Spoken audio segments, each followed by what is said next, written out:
fulfillment versus fulfillment. You asked, so like in the very morning, you have a cup of coffee, and then you go to fill it. Then you drink another. You fill it again. So that is fulfilling. It's like something empty inside, and you want to fill it. So is the man's nature. One desire it fulfill, 10 are born. It's like a pitless, a bottomless cup, uh, the hole in the bottom. I never feel like feeling fulfilled. So, what is the fulfilling and versus fulfillment? The material life is always uh, the objects change. Objects change means uh, no matter what. Let's put in one word 10,000 things, whether it is I desire house, clothes, shelter, then one desire get fulfilled, then another 10 are born. So this thinking mind is always like that. The pit, what you call bottomless cup. So you never feel completely fulfilled. What can fulfill then? That the infinite consciousness, because there's not a linear desire from to, because it's always dualistic.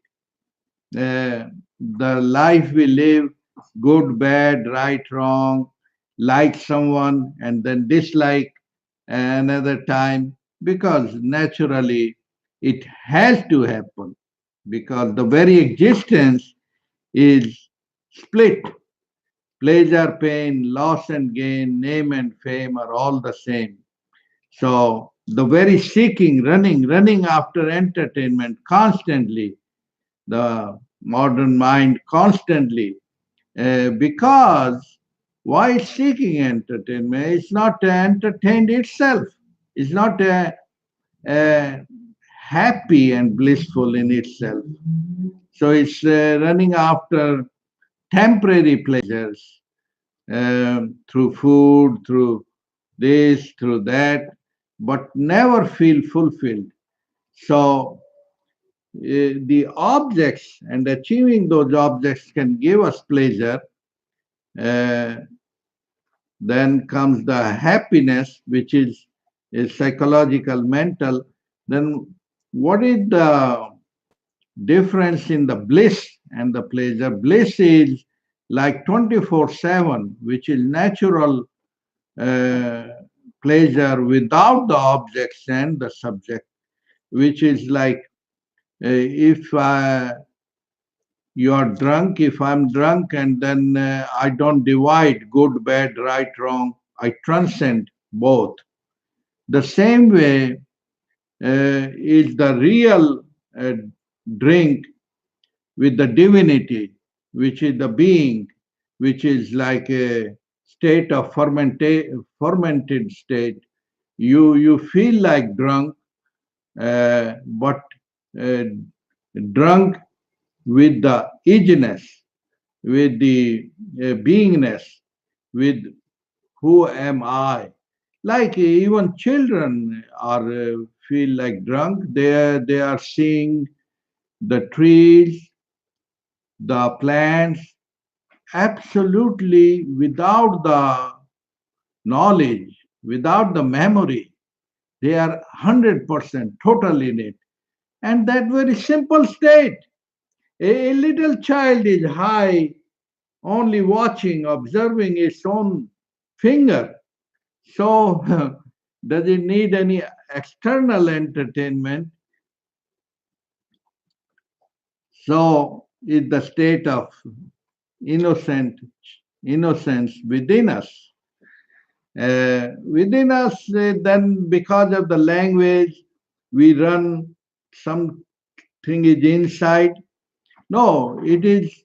That's why the Sanskrit language say neti neti means the mind or the mental level is not with the it is if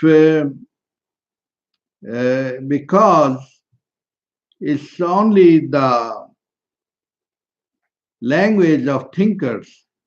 English language is too poor. Um, then the Sanskrit, if we learn, then it give a broader scope of consciousness, which can explain it properly. Uh, that is not on the mental level or thinking level, but on being level.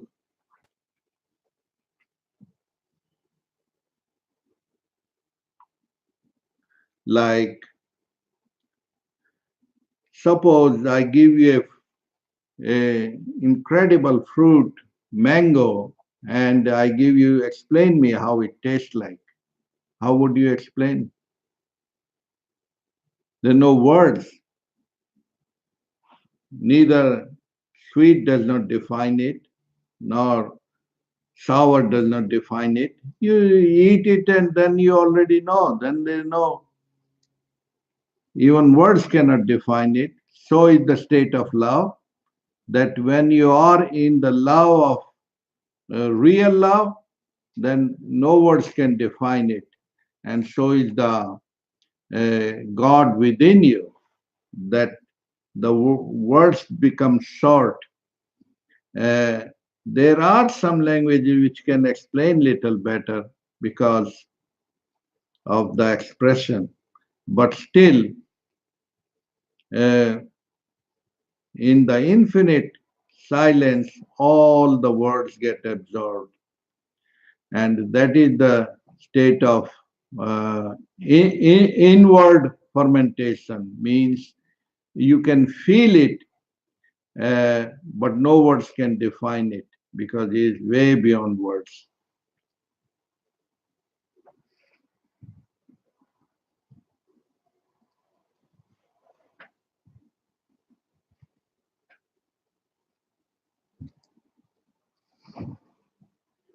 Very good.